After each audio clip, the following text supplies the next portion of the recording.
I'm Chip Townsend, and this is the Team Chip Podcast.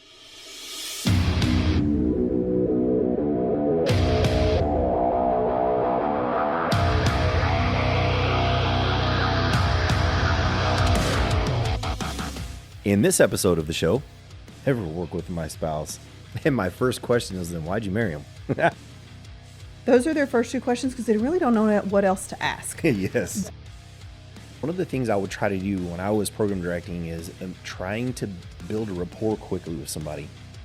It's that test drive mindset. Like, come in, test drive it.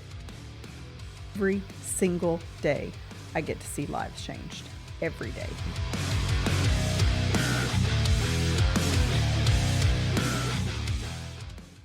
All right, welcome back to the Team Chip Podcast. I am back again for more, and I have an extra special guest with me, Ms. Glenn Ann. How are you, ma'am? I'm great. How are you? I'm good. I didn't wake up this morning. I'm still dragging a little bit. It's like I didn't just see you 5 minutes ago, but it's all good. We eat, sleep, live, operate business, do life together all the time. And podcast together. And podcast together. Yeah, right? So I think it's a dream come true. It's like the life. We were just laughing a while ago about being out at a local university speaking to a class. And I told the kids, like, I'm always mind boggled when people ask me what I do. And I go, well, I teach martial arts, do this and that. Well, what does your wife do? She works with me in our business. And I get this response. If I had a nickel for everyone, I have a huge pile of nickels, and it's this. I could never work with my spouse. And my first question is, then why'd you marry him? This just boggles my mind, man. I'm like, what? Anyway, I digress. Good morning, Glenn Ann. How are you? Good morning. I'm fabulous. Tell us how you really feel. That's how I feel. I'm going to tell you. All right, guys. So today we got a great show for you. We're going to talk about overcoming some common objections to joining martial arts. So, like, the perspective is that prospect that's reaching out to you. And there's kind of some layers to this, I think, that we'll get into a little bit, but you know, what are some common objections? And one of the things I'm excited about is Glenn Ann is our chief program director over the Team Chip organization, but really kind of, does where the rubber meets the road. She's the program director for our Abilene location, our headquarters. And so she hears and sees these things all the time. And so we're going to kind of dig into, you know, objections and things that we do and some systems and things we have in place to try to overcome those objections. So I think we can dive straight in. Are you ready to dive straight in? Absolutely. Awesome. So first, let's just start with like a list. So I'm going to kind of frame it a little bit. They're just initially contacting, right? Mm-hmm. So maybe there's a little bit of interest.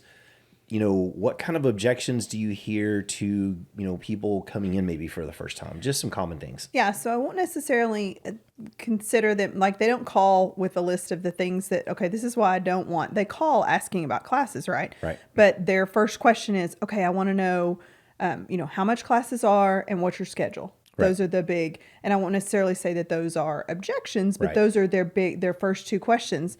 And really, those are their first two questions because they really don't know what else to ask. Yes. I'm interested in martial arts for my child, for me, whatever. How much is it? Right. And so rather than go, okay, well, here's this apple that's this special apple that you don't know anything about, and I'm going to put a price tag on it. How about we do, and it's reframing that conversation. Right. To, okay, instead of let me address this question, let's just get you in to try class and see if this is a fit. Right. Right. Because I know it is a fit, but that's and I reframe that and rephrase that is that's our first step is let's get your child, get you on the mat, let you actually participate. So then you actually know what it is that you're investing in. Right. Very cool. Yeah.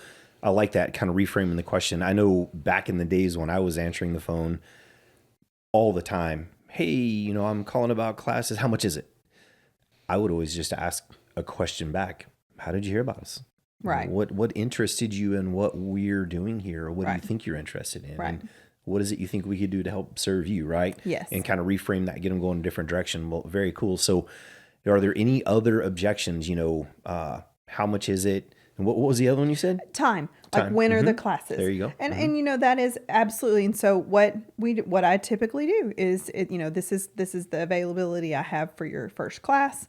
Or your child's first class, whenever I say your first class, just assume that I'm talking about your kid or whether it's an adult or a kid, right? Okay. So I don't have to clarify that every single time. But anyway, as I'm scheduling that, I'm scheduling them at a time that there is an actual class. One of the things that we specifically don't do is do it like a one-on-one private lesson that's not really what you're going to get in class. Right. And I tell them that we want you to actually get the class experience so you can see how the instructors interact with the kids. Right. So you can potentially meet some of the other parents, because I also know that the other parents are going to be, I don't have to say a word. Right. The other parents that love what their kids are getting on the mat are going to be the absolute advocates and cheerleaders for our program. Right. So I'm happy with them to sit beside Absolutely. and talk to another parent, because the other parent's going to tell them, they're going to tell them it's awesome. Right. Well, I think to kind of address that, I know I speak with a lot of martial arts school owners at different times, and some of them do like a private trial, and we don't think that's wrong particularly. Different things work for different people. Right. Just in our mindset, and for the last 30 years we've operated the school, we just scheduled that trial to come in and do a class as normal with the correct group. Obviously, when we began, all the kids from white to whatever, high belt they were in one class. Now we have them split up into intros and beginners and different levels. So those intros come into those intro classes and do their trials there. And I love what you said. We want them to come in and actually see, what are you getting? What are you going to be paying for? Because that answers part of that money question, right? Like exactly. But then I also, whenever I'm scheduling them at a time that there's an actual class. So if they say, oh, I don't get off work until 5, well, then that tells me, unfortunately, you have a 3-year-old, that class is not, not offered later. But this is why, because we have tried later classes, and that just the little guys don't do well later in the day. Is there potentially a day that you have off? And so we try to, that, as far as an objection, that helps us to see, okay, the schedule won't work, but, and I'm happy to say, well, right now we don't offer classes at that time, but if something changes in your schedule, thank you for considering us. Right. And just put that out there instead of going, well, let me see if we can adjust a class or make a class, or because we know what, we've tried it, and the little guys just don't do well then, or whatever that is. Absolutely. That me just saying, okay, this is when the classes are. And another thing that I actually don't do is send out our entire schedule, our full schedule. Right. Our schedule is a sheet of paper that has about 80, I'm not exaggerating, about 80 time slots on it. Right. Because there's options for every single level, every single, different ages, and it's majorly confusing. Right. And I don't want to have that be like oh my gosh, I have no idea I don't understand this at all. Yeah. We laugh about that. Would be like drinking from the fire hose. Yeah. Like, what do I do? And so I go, this is your option for that first class. What, would this work? And 90% of the time, absolutely. And then we start from there. And I think, some of those objections are addressed in that first little thing that we send out. Do you have 2 or 3 nights a week that you could commit to attending a class? Before you dive into that, real quick, just so people understand out there, what she's talking about is when people contact us and they're interested in a class, I believe you do it after you schedule the trial. Once that trial's set, you send them a link. That's and right. they fill out a form for us, and that form is kind of a questionnaire that it gives us a chance to get to know them just a little bit. And so go ahead and talk about that some. Yeah, so I asked the questions there.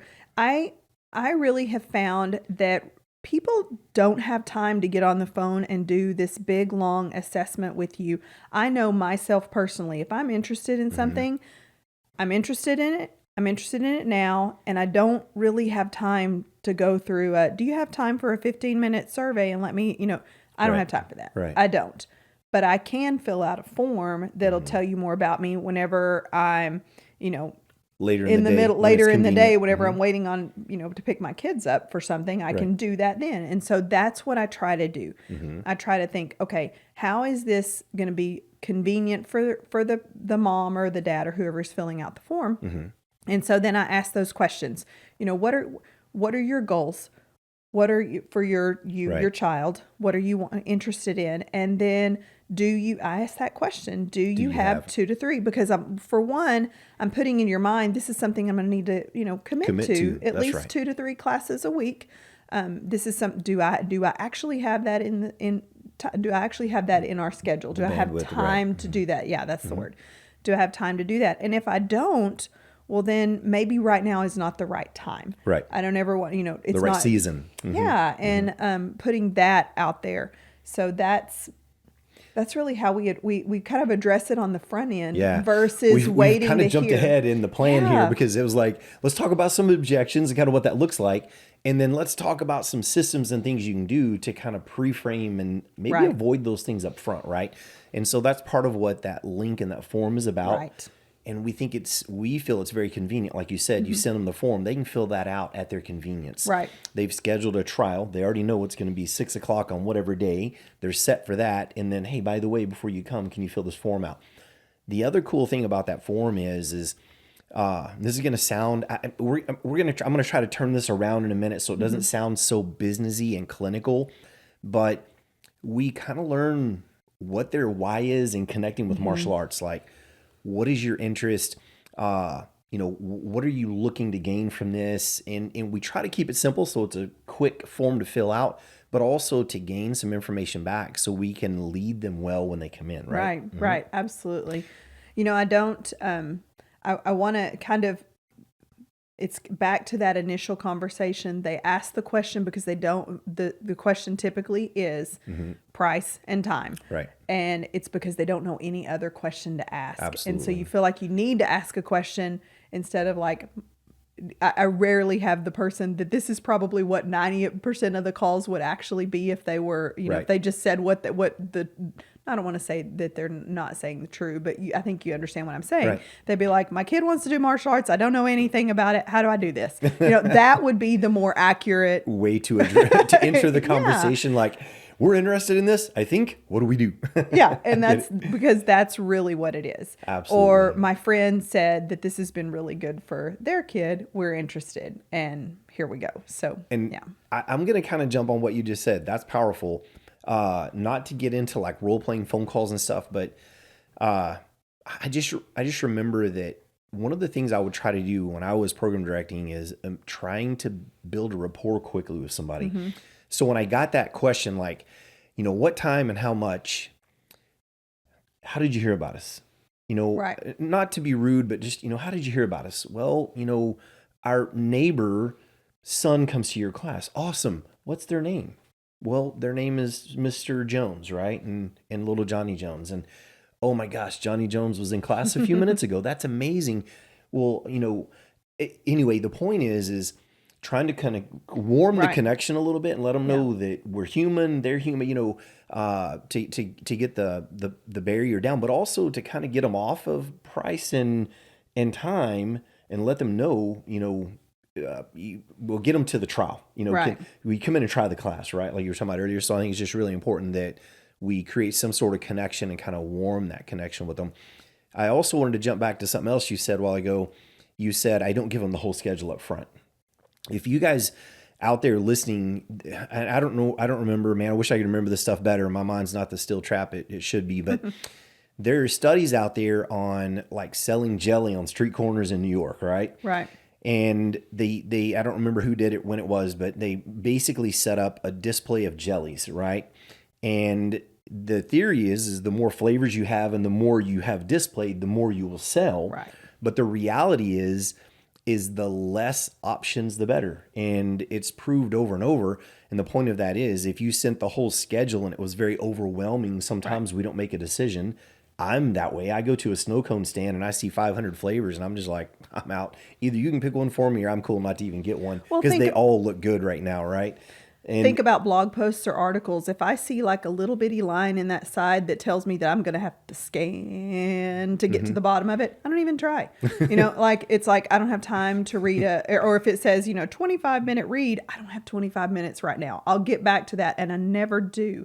And so it's that same strategy. I give them the small little chunk that is digestible right now in our busy, hectic lives. And not, I don't want to, and I don't say this to sound derogatory, but I don't want to make them have to think. Right. Because our lives are busy.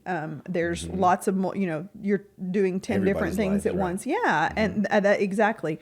And they're doing 10 things at once and they're trying, I don't want to make this difficult. Right. I'm just make it simple. Right. So let's go back through the steps. They initially contact us, objection, time and money. And pretty quickly we're trying to convert them to, hey, can we just get you to come in and try it? One of the things that also kind of pops in my head that I think about is, if I look at a shoe and I go, man, that's a really cool looking shoe. And man, I think I want that shoe, but I put it on my foot and it doesn't fit. Right. Probably not going to buy it. It hurt my foot. It's uncomfortable. I'm not going to wear it. Even though it looks cool, I'm not going to buy it. Right. That's kind of the way I look at getting someone to try martial arts, especially if they're not familiar. Like, you don't even know what you're buying. Like, The wording that I use is test drive.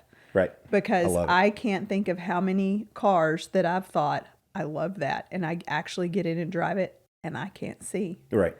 And I'm like, yeah, this is on the outside is really cool, but no, this is not going to work for me. Right. So, So anyway, it's that test drive mindset. Like, come in, test drive it, right. and And the test drive is real because they're trying in a real class. Right. Yeah. And but it's also a legitimate. It's for us too, because we can have a little person that comes in to try a class, and they're literally running around the room, and the parent can be okay with that Right. and think, well, yeah, that's just their personality, and we can say, no, they're it's good for both of us to see. We get to evaluate them. Yeah, do you guys are going to align with, we do have a structure, and are you going to be okay with that? And then on the flip side, there's this is exactly what I needed. Thank you Right. so much. And so it's good for both. Very cool. All right, so let's jump ahead a little bit here to another perspective. So let's say that they contact us, everything goes smooth, they fill out their form, they come in for their trial.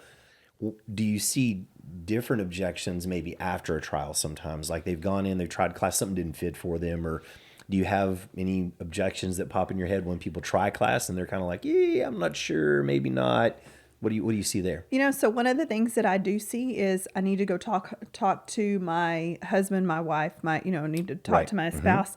And I'm absolutely, there was a time that I was very like, we need to do this now. Right. And now I'm absolutely like, absolutely go home, 100%. take the schedule. You guys look at your schedule and be sure that This it fits. fits, yes. I want you, because if it doesn't fit and it's not the right, like you said, season, then that's okay. Nobody's gonna go be home happy. and take 100%. And I make sure everything is super clear. Right. And like you guys go home and talk about it. And the thing, there is zero pressure to do it right now. Well- and I will say, in years past, I've felt like there was a pressure to like, I've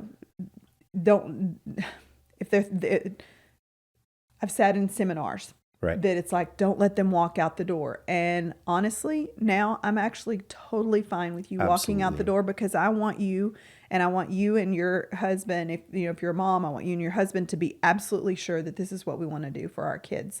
Well, there's more commitment there. If There they're all on is. the same page Yeah. and they agree to the schedule and they agree to the commitment, that's so much better. And I love that, because that's kind of leaning towards making this less clinical and why these objections, Yeah. how we view them. It's not just about money and business. Right. And I'll come back to that in a minute. And I always say, because as they're leaving, they're getting a text message from me. Thank you so much for coming in. It was great to meet your family. If you think of anything that you forgot to ask, don't hesitate to message me. Absolutely. Yeah. I love that. And open the door for them to communicate with us. Yeah. Another thing too, that I used to love to hear whenever I was program directing, at first I didn't, because I didn't understand it, but I came to love it pretty quickly, was, well, we really did like it. It was pretty fun, but we've got a trial scheduled down the street and we've got a trial next week at this place and that place. In the beginning, I was like, oh no, they're going to go try everybody else, right? Now I'm like, absolutely. We encourage, as a matter of fact, I've had people come in that are a little hem-high at times. And I'm like, hey, why don't you go try some other places? You go see what's out there. And I'm always very pleasantly surprised to see how many of them come back and go, okay, we're ready to sign up. Right. Yeah. And so Be sure we're a fit, Yep. Be sure we're a fit. culturally, the way things, you said something a while ago, this little guy comes in and tries class and they're running around like a wild man. Some people think that's normal. We don't. And so that may not be a cultural fit for us. Yeah. And so we have to go, look, we're going to make him stand still and make him do his job. You okay with that? Most of the time people are, but sometimes someone's like, oh no, not us. We're going to teach him how to have self-control. Don't you want him to have self-control? Yes. We just assume that's why people go to martial arts, but believe it or not, that may not be it. Yeah. Well, that's super cool. So I'm going to jump ahead here. So let's talk about making it less clinical and less businessy. Why, when we put the podcast out, it's, overcoming objections. That sounds like, I hate to say it, I sold cars for 3 years, but it sounds like, oh, you're the car salesman just trying to beat someone out of money. Right. Even when I sold cars, I remember I loved it. I really did, because we would truly have families come in sometimes driving a car that the doors were falling off of, and they just needed something better and reliable. And it felt good. If you could find a way to trade them out of that thing, get them to a price point that they could handle and they could, live with, and put them in something nice. Just the look in the kids' eyes and the family sometimes when they got to get something better. So with martial arts, we're calling these objections, but can you kind of speak into that? Why are we passionate about overcoming, for lack of better words, these objections? Because every single day I get to see lives changed. Every day. I see kids that come in that on day one were walked with their shoulders down, their head down. They were half hiding behind their parents, and then I see them holding the door open for people, and like looking people in the eyes. I see that, and the timetable for that is absolutely completely individual.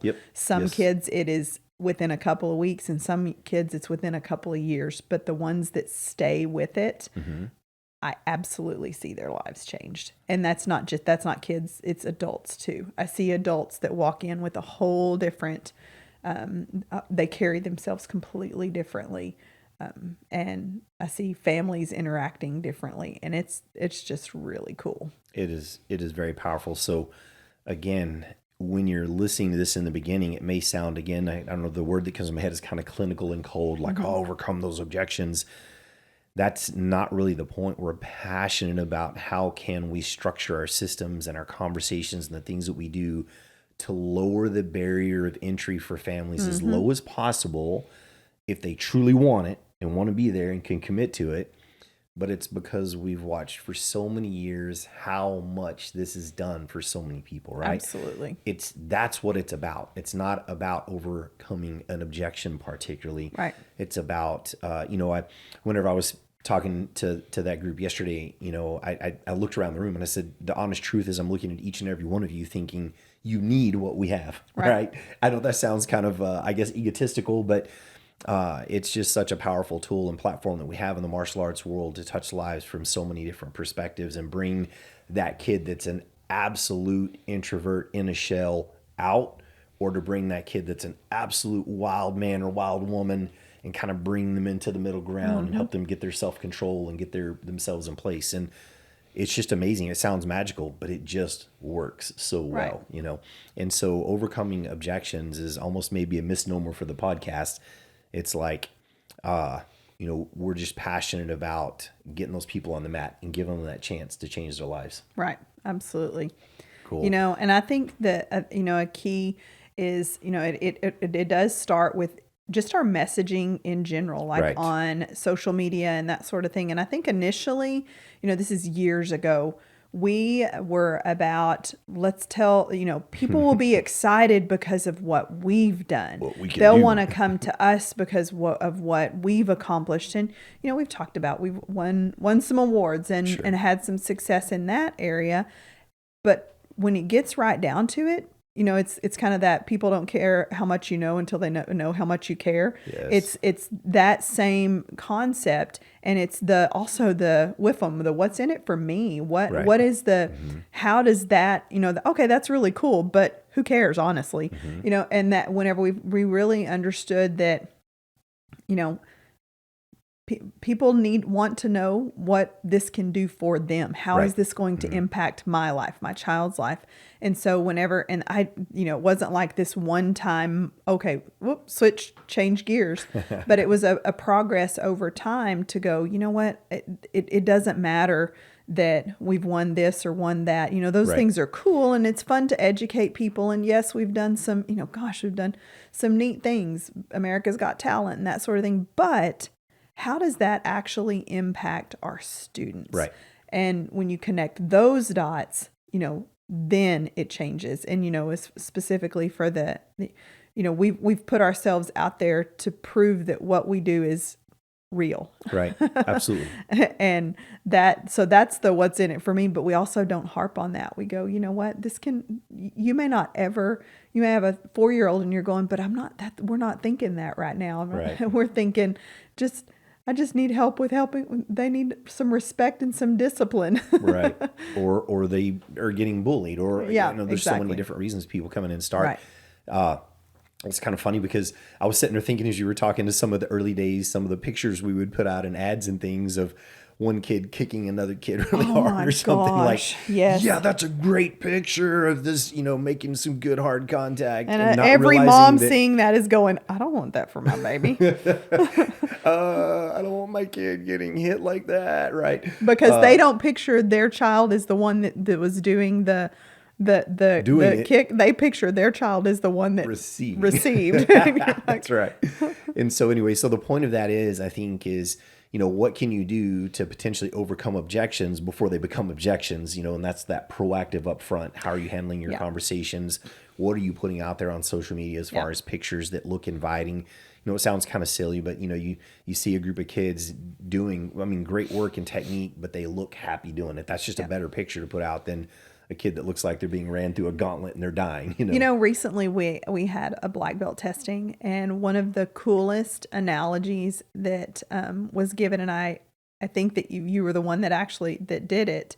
You were talking about how do lion cubs on the Sahara, on the savannah, how do they learn how to fight, to defend, to do the things that they do so well? And it's from whenever they're really little, they're playing, and it's a play. It's a figuring out that pecking order, and it's a play, and that playfulness is super integral in showing that in our marketing, that what we do, it is fun. It is tough, but it is fun. It's fun when it's presented well, when it's led well, whenever it's executed well. It's a blast to do. And I love that too, that analogy, because, in the early days in my head, it was like grit and just mean and tough. And, we want these kids to be leaders and powerful and resilient and all of these things. But when you really think about it, the one of the most powerful killers out there, a lion, they learn that through play. And that play is not scary and mean. It's fun for them. And when I say that, you can have play without totally losing structure and discipline as well, right? And so it's important. But in your marketing, show that side of things. Let people see that it's fun and it's enjoyable, and that helps to lower that barrier and cut some of those objections before they become objections. I think the big takeaway is just that for everybody is just to be focused on, don't wait for it to come and then have a rebuttal. Right. But hit it up before it even becomes an objection. Right. Mm-hmm. So you've already addressed it. You've already answered that question. It's we talked about in multiple episodes about just educating people. Mm-hmm. And when you take care of that first, then it never is something that you have to have this rebuttal and this back and forth with. That's not even necessary because you've already addressed it. Absolutely. Pre-frame well, right? Mm-hmm. Pre-frame Absolutely. through your advertising, pre-frame through everything that you do, and know. I think of it like this. I know I've driven so much. I know I'm going to pull out in front of somebody at some point because I don't see them. Right. And I know somebody's going to do it to me. And it makes no sense for me, in knowing that ahead of time, to get mad at somebody because they pull out in front of me. Right. It just, road rage kind of boggles my mind. And, there are moments where someone's just driving erratically and does something stupid that you kind of go, okay, that was not good. But most of the time, I'm not trying to wreck my multi-$1,000 vehicle. Yeah. I just didn't see you. I'm sorry, man. The point of that is the more we can educate people up front and pre-frame correctly, and the more they know and the less they are surprised, Yeah. the less objections you're going to have. Well, man, that was powerful. That was good stuff. Tons of good nuggets in there. Hope you guys enjoyed that. Do you have any last words of wisdom around avoiding objections, etc., to getting people into the school? Any thoughts on that before we shut her down? Yeah, I think really we covered it in that, the takeaway. The takeaway is look at, don't be, you can absolutely be prepared for questions and, objections, but instead of thinking of it as okay, I'm going to counter this, and we're not sparring Right. with our people that are coming in for class. Go ahead and have those things answered up front. Right. And don't be offended by any question Nope, ever. not at Never all. be offended by any Not at question. all. Because a And lot of it's- times you said it earlier, people just don't know what to ask. Yeah, And they so don't know what might to ask ask. anything. Yeah. All right, guys, that was an amazing session with Ms. Glenann. Thank you very much. Absolutely. And I hope you guys enjoyed that. Got some nuggets. Like it, love it, share it. Message us anytime. Let us know what you would like to hear, and go out there and have an amazing day.